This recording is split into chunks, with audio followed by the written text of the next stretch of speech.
السلام عليكم ورحمة الله وبركاته. أهلا بيكم شباب جريد 6 من المنهج الجديد، والنهاردة معانا يونت 2. هنشرح اليونت بالتفصيل وهنشوف الليسنز الدروس اللي فيها والأفكار والعناصر عشان نبقى مرتبة وفاهمينها كويس جدا. وهنبدأ أول حاجة معانا بالفوكابيلاري، الكلمات نطقها وكل كلمة ليه بننطقها كده، وكل كلمة دي إيه القاعدة فيها عشان نبقى فاهمين النطق وليه الكلمات دي بالشكل ده. يلا بينا مع ريفيو ملخص أو أهم كلمات يونت 2 من جريد 6 من المنهج الجديد. يلا بينا يا شباب.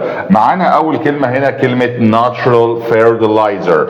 natural fertilizer يعني ايه يا شباب كلمه natural fertilizer؟ يعني سماد طبيعي، يعني سماد طبيعي. طيب بنقولها بقى natural، اهم حاجه ال fertilizer. خلاص. طب انا عندي هنا التي يو بننطقها صوت التش، ناتش، صوت التش. يبقى انا عندي السي اتش بتديني برضو نفس الصوت بتاع التي يو، يبقى التي يو بتنطق برضو تش زي السي اتش.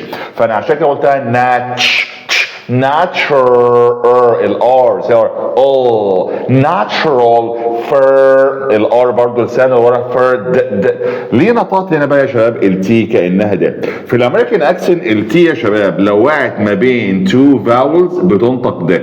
طب انا هنا عندي التي ما بين الاي وما بين الار، طب هل الار بيعتبر حرف متحرك؟ ايوه، في الامريكان اكسن يا شباب الار والال بيتعاملوا معامله الفاولز مع التي بس. دي قاعده في الامريكان اكسن ان حرف التي لو معاه ار او ال وبعديها فاولز، هنا بعتبر ان الار والال كانهم فاولز، فهنا انا عندي الاي والار فبنطق التي كانها دي خفيفه، عشان كده بقولها fertilizer.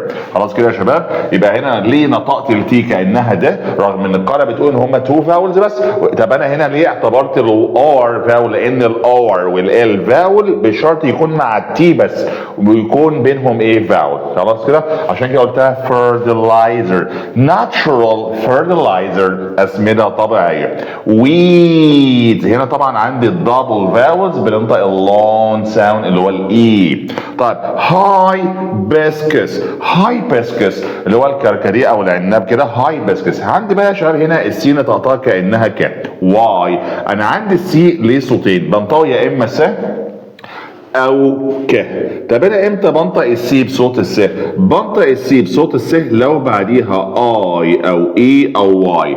طب لو مفيش اي اي واي بنطقها ك. فعشان كده عندي السي بعديها يو، يعني مفيش لا اي ولا اي ولا واي، عشان كده نطقتها ك. عشان كده قلتها هايبسكس رايت. اللي بعدها بازل، بازل. هنا نطقت الاس كانها زي، يبقى الاس لما تكون ما بين حرفين متحركين بنطقها كانها ز كانها زي، عشان كده بازل بازل. طيب شيد، شيد هنا الاي في الاخر سايلنت فبنطق الاي الفاول باسمه. طيب تيلابيا، تيلابيا اللي هو البلطي او الشبار الكبير ده بالدمياط عندنا كده تيلابيا. طيب فلو هنا الاو ده اتنطقت او فلو. طيب عندنا كروكودايلز، كروكودايلز، كروكودايلز. طيب كان فيشر طبعا هنا الجي لا تنطق لان احنا قلنا الاي ان جي او الان جي الجي لا تنطق. عشان قلتها كان فيشر والار كان فيشر.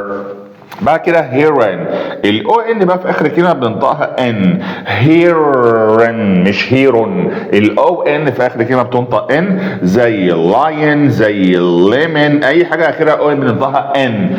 هيرن، هيرن، لاين، ليمون وهكذا. واتر دي بقى التي هنا طقناها دي لان هنا بقى التي جايه صريحه ما بين التو فاولز الاي والاي فهننطقها دي خفيفه. لكن في كلمه فيرتلايزر التي جايه ما بين الار والاي بس بعتبر الار فاول مع التي بس. خلاص كده عشان اقولها واتر. وطبعا الدبليو اي هنا بننطقها وا مفتوحه عشان الامريكان اكسنت بيبقى مفتوحه وا، لكن البريتش بيقولها ووتا، ووتا بالبريتش، لكن الامريكان واتر، واتر. خلاص كده يا شباب. ده بالنسبه للكلمات المهمه في يونت 2 ريفيو عليها. هنعيدها تاني مره اخرى بنطقها. عندنا natural fertilizers، weeds، hibiscus، basil، shade، tilapia، flow، crocodiles، kingfisher، hearing, water. رايت ده بالنسبه يا شباب لاهم كلمات يونت 2 نطقها وليه انطلق كده والسبب ايه في كل كلمه.